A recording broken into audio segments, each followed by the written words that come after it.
दरम्यान दोन्ही राष्ट्रवादी एकत्र येण्याची प्रक्रिया ही अजित पवारच पुढे घेऊन जात होते। मात्र काही नेत्यांना आपल्या राजकीय अस्तित्वाला धोका निर्माण होईल असं वाटत असल्यानं डावपेच आखला गेला, अशी टीका खासदार निलेश लंके यांनी राष्ट्रवादीच्या विलीनीकरणाला विरोध करणाऱ्या नेत्यांवर केलेली आहे।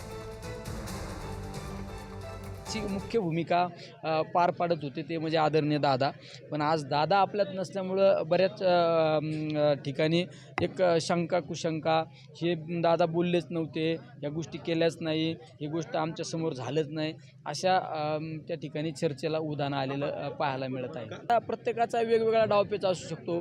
शेवट राजकारणामध्ये बऱ्याच जणांना कधी राजकारणामध्ये काही नेतृत्व करणारे लोक हे अनशिक्युअर असतात, म्हणजे आपण सुरक्षित राहू शकतो का नाही, मग आपण सुरक्षित राहण्यासाठी कशा पद्धतीने राजकारण केलं पाहिजे, असे पण डावपेच असू शकतात।